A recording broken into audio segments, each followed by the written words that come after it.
আমার মনে হচ্ছে বাংলাদেশ ক্রিকেট বোর্ড বা ক্রিকেট বোর্ডের কর্মকর্তা হোক, যে কেউ হোক, যেভাবে খেলতেছে আরব আমিরাতের সঙ্গে বাংলাদেশ, আমার মনে হচ্ছে এখানে কোনো ফিক্সিংয়ের আভাস রয়েছে। বিশেষ করে ফারুক সাহেবের উপরে তো পুরোপুরি এখন সন্দেহ, কারণ সে বিসিবি থেকে টাকা কাউকে না জানিয়ে নিজের ক্ষমতায় নিজে টাকা নিচে নিজের কাজে লাগাইছে। এটা অনেক জায়গায় নিউজ হয়েছে। আমার মনে হয়, কারণ প্রথম ম্যাচে 191 রান, পরের ম্যাচে 205 রান, আজকে 71 রানে 7-7টা উইকেট, তারপরে আবার আর একটা উইকেট, মানে যেগুলো উইকেট গেছে এগুলো আসলে দেখে বোঝা যাচ্ছে উইকেট বিলাই দেওয়ার মতন, নিজে নিজে উইকেট বিলাই দিচ্ছে। আমার মনে হচ্ছে যে তারা আরব আমিরার সঙ্গে কোনো একটা ম্যাচ ফিক্সিং কিছু করছে কিনা। যারা সাংবাদিক ভাইরা আছেন, ক্রিকেট বড় বড় ফ্যানরা আরও আছেন, তাদের কাছে অনুরোধ করবো এই জিনিসটা খুঁজে দেখেন। বিসিবি থেকে বা বিসিবির বাইরে থেকে কেউ কোনোভাবে এটার সঙ্গে তারা এভাবে কোনো ফিক্সিংয়ে জড়িত হয়েছে কিনা, নাইলে এভাবে কখনোই ম্যাচ বাংলাদেশ খেলার কথা না। আরব আমিরাতের সাথে কখনোই এই ধরনের ম্যাচ হারার কথা না।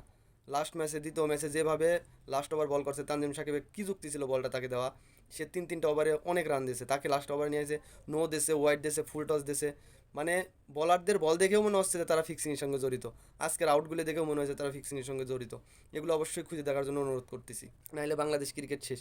আমরা পাপনের কাকে গালি দিতাম যে পাপন এটা করছে, ওটা করছে, সেটা করছে, পাপনে খুব ধুয়ে দিছি, কিন্তু এখন দেখছি পাপনই ভালো ছিল। ফারুক আসে তো ফারুক ক্রিকেটটাকে মানে ধ্বংসের যতটুকুন সম্মান ছিল আরব আমিরাতের সঙ্গে 2 ম্যাচ, হায় রে বাপ রে বাপ।